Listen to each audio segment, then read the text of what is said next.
Good afternoon and welcome. Welcome indeed, yes, to a Monday edition of the Mark Moses Show podcast. As we're always broadcasting from the Anidjar and Levine Accident Attorney Studios. Take back control of your life. Call them today. This is key 1-800-747-FREE. That's 1-800-747-3733. It's Anidjar and Levine Accident Attorneys. And to kick off the week is a very fine gentleman. I've known him for a long time, and he's now going to be the third ever television play-by-play guy for the Orlando Magic. He's my great friend, Dante Marchitelli. Dante, how you doing today? I'm doing good, man. Thank you for that intro. That is surreal. It still has not sunk in, but I don't know what to make of that, but certainly a dream come true, and working with Jeff Turner and getting to hang out with this Magic fan base every night. But, man, I'm honored. You had a week off, and then you and I kicked things off this week. That's pretty big. I'm excited. I'm excited to get that crack at it here. I was in Puerto Rico when I got the message, hey, the Magic are going to WFTV. Yeah. 27. I gave the biggest fist pump. I am such a champion for local free television. I'm on it myself. I'll say this for all of Magic Nation. I am so pumped for this. I can't stress this enough. I can't wait to watch 82 games on my local TV. 65-inch 4K. I am ready. Nice. Dude, play the song. I am ready. Right? How about you, Dante? Dude, I tell you what, that's the response we've gotten. Isn't it amazing? And I'm so happy about it, too. I am so excited. It's an opportunity for every Magic fan to be able to find it, don't have to pay for the services, and you get WFTV will have a select amount of games, but Channel 27 can be had on Spectrum. If you already have a streaming service like YouTube TV, you can add that channel. You might already have it, or you can just get an antenna and you can pick it up that way, and you can get free local TV. So I encourage everybody to check it out. There'll be the funniest thing to me, Mark, is I have friends that I assumed were watching Magic basketball for years, right? Decades, that have now said, I can finally see you on TV. And I said, are you kidding me? Never seen it. I said, isn't that amazing? So it's a great opportunity for Magic fans everywhere. I think it's cool. There'll be a little bit of a learning curve as fans were used to kind of navigating the apps and all that. But once you find it, get it locked in. So that's for everyone in the market. And then they're working on a way for people to be able to watch it that are out of market. And then obviously other cities throughout the state of Florida. So more to come, but all of us here in Central Florida on Channel 27 is pretty exciting. Okay, so behind the scenes, you knew about this for a while. And in broadcasting, sometimes you have to close your mouth, which is hard. Okay, it is. Right. So you probably sat on this for a while.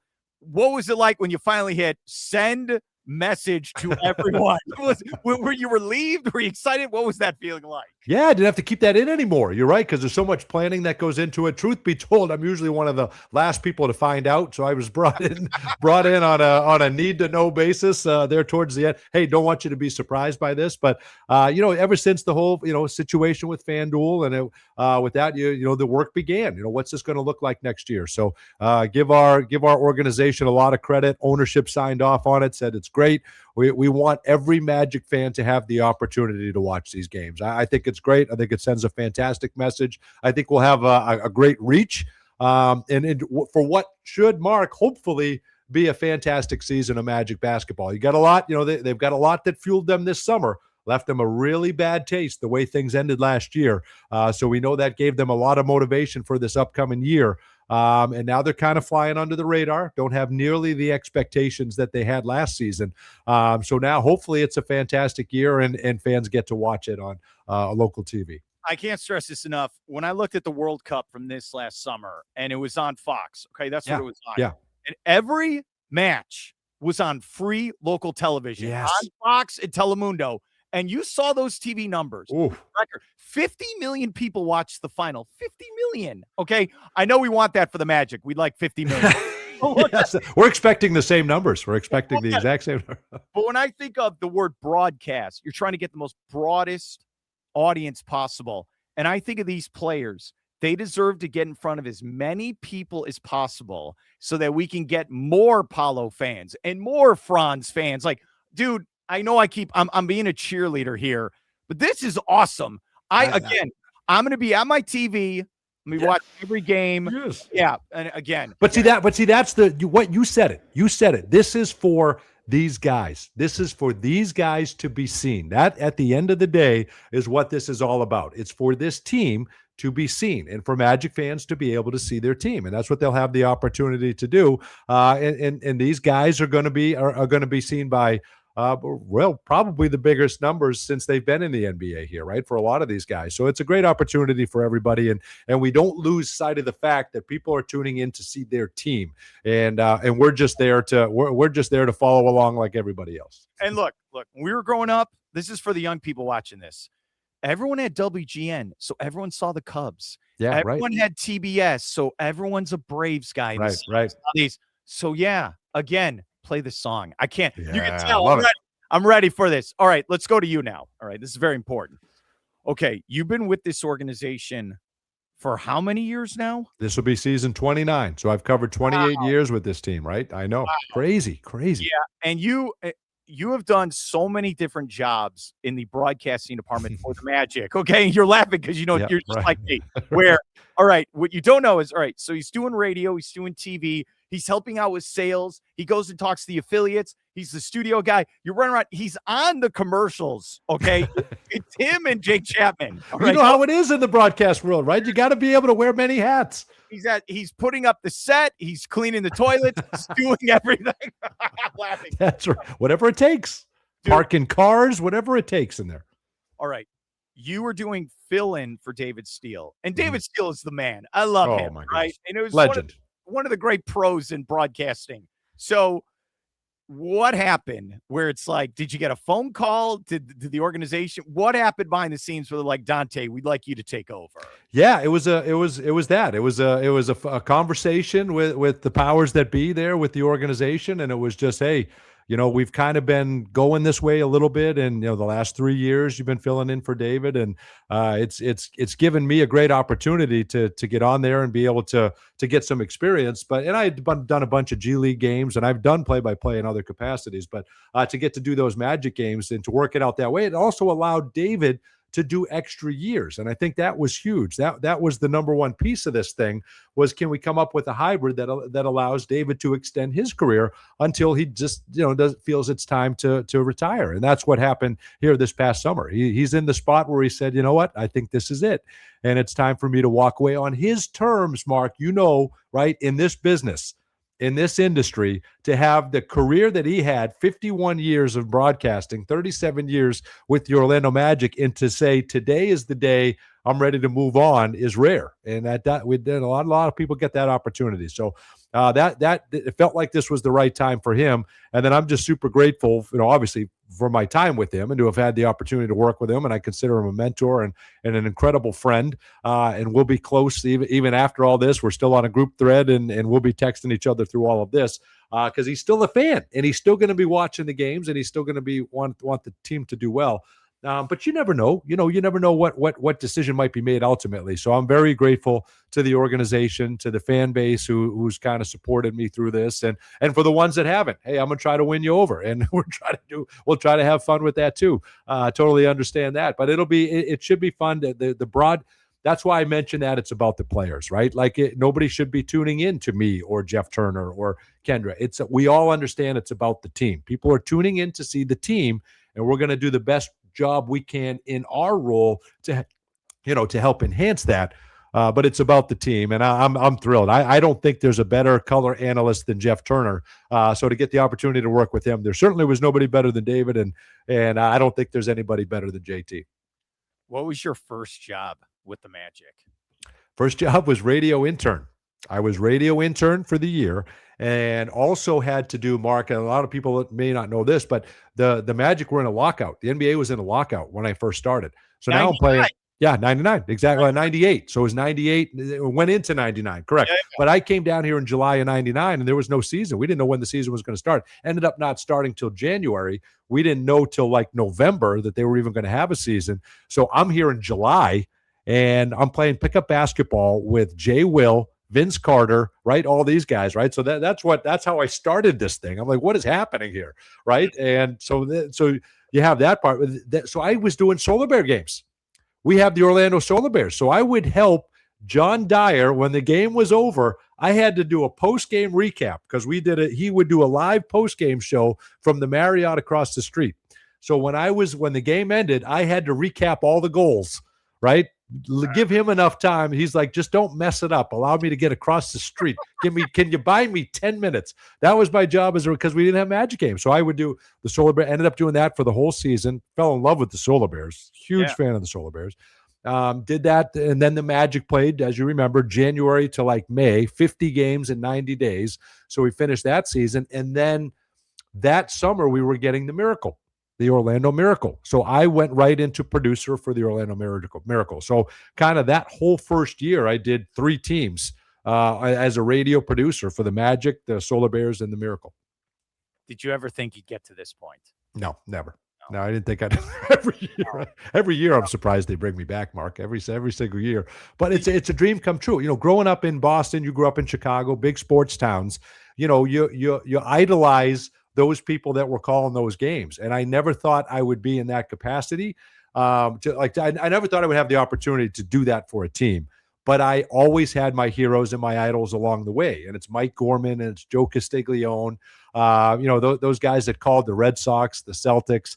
And then the Bruins and Patriots games growing up. Those guys were Johnny Most for the Celtics was probably my biggest idol of them all. So I always knew kind of what I wanted to do, but you don't ever know if it's going to happen, which just makes it even more surreal, which just makes me even more grateful to this point.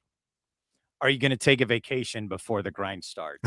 The summer. Listen, even though the NBA keeps going all summer long, it still slows down a lot. So we get a chance to catch up and make some trips, and we did that this summer. But now we're just a couple of months away, or a month and a half really, from training camp. So we're getting ready to go here, man. We're getting ready to go, and we're excited for it. You get a little taste with summer league, and then it's gone, and we're kind of in the malaise for the NBA until we kind of start things up here in about a month or so. You and Alex Walker did a great job last week where you broke down the schedule. And I literally, I'm like, all right, the opener against Atlanta, I'll be there for that. Good. And then I look at some of these teams like, all right, we got to beat them. We got to beat them. This is going to be a big season. It's tough out of the gates, isn't it? Isn't it a tough start to the season schedule wise? Yeah, but you got to play every team. So I just want to ask you this then. What did you think the new coach Sweeney so far with your impressions of him? Yeah, well, first of all, you mentioned Alex Walker. I was pretty excited to work with him. What a talented guy! I had a lot of fun with him on the broadcast. I thought he did a great job on that show. So he'll be a part of this thing moving forward, and I think he's going to be a great addition. Awesome. Which I think will be a lot of fun. So I think that's fun too, and more to come on that. But I love Coach Sweeney. I've only met him. I met him once, had a couple of interactions with him. But everything you hear about him, right? He went to Texas the other day and met up with Desmond Bain. So he's starting now the circuit where he's catching up with some of these guys during the summer. You look at his track record, right? What he's done on the defensive end, how he's turned around every team he's been a part of. He started it with Brooklyn when he was with PJ Carlesimo, then Milwaukee, Dallas, San Antonio. Obviously, it helps to have Wembanyama, but he turned things around. And what I love about it is, and I tell everybody this, Mark, because I think it's huge. PJ Carlesimo, who kind of first worked with him extensively and kind of gave him more of an opportunity, was the first one to say, yeah, he was the defensive coordinator in all those stops, but he could have easily been the offensive coordinator. Those teams needed great help defensively, so he filled that gap for us. He's a great offensive mind. So I think that's important for Magic fans to realize, yeah, we're not going to skip a beat defensively. He's one of the best, and he's known for that.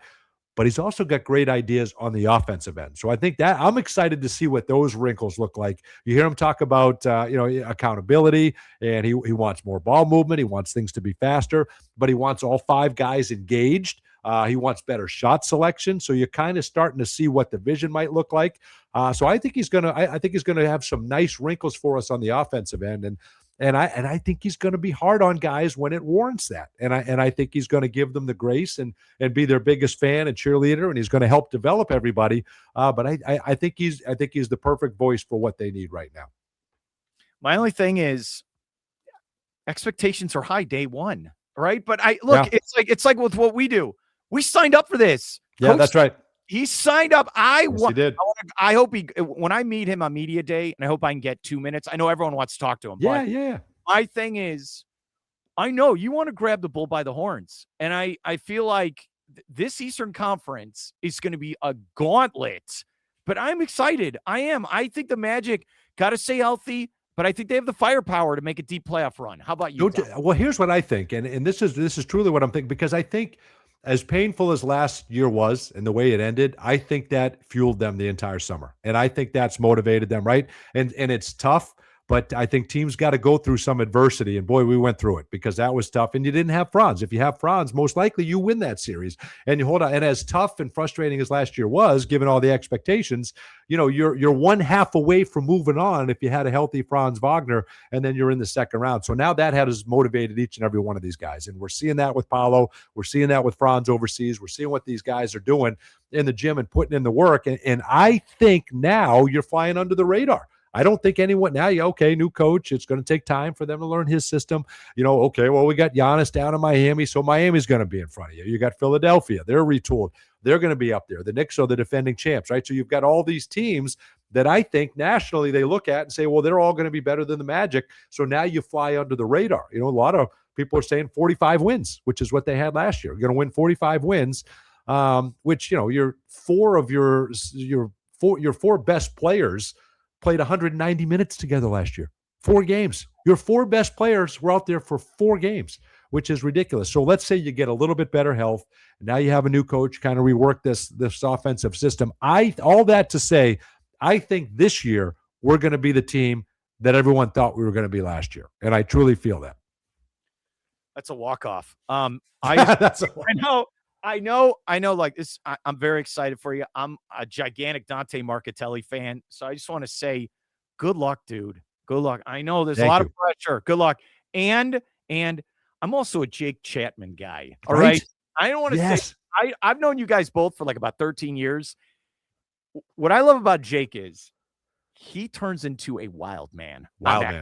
Wild man, and I say that in the highest regard. When they were, I told you this story where one of the playoff games, maybe it was game 3, I had to host this like Crohn's walk in Kissimmee, so I couldn't go to the game. And I think I have a good excuse. I had to host security walk. No question. Absolutely. I get in the car and I'm driving, and I got to hear Jake with Jeff call the game. Yes. Man, it was WWE. We are here to rock and roll. I loved it. Okay. One of my favorite moments, there was a national TV game, so I got to jump on with Jake, and I got to be his analyst for a game because we all had the night off, so I jumped out, and I had a blast. It's up-tempo, it's energy. We do that with JT. We have a lot of fun as well on the broadcast, but I think Jake, thank you for showing Jake some love. I think he's fantastic, and we think the world of you, Mark. You've been having us on, and you've been a huge proponent of Magic basketball. No matter what iteration of Magic basketball we may be going through, you've been a big proponent of it. We appreciate that, and you mean a lot to us, brother. So I appreciate that. And now if we can ever get your Bears on track and have something to talk about in the NFL world, that'd be incredible.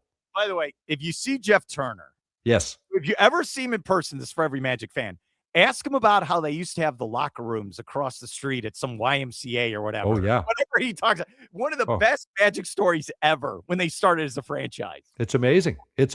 I mean, there were games there were practices they had to miss because there's all kinds of problems with the facility. But it was at the rec center right across the street. And you got you remember the one like we grew up with, like that one long wooden bench in the middle, and then those metal lockers with the holes in them, and you go in there, and that's where you'd have your practice.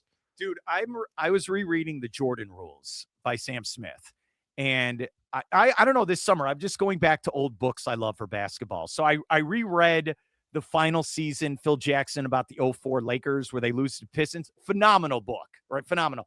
What's funny in the Jordan Rules, this is like 89, 90, 91.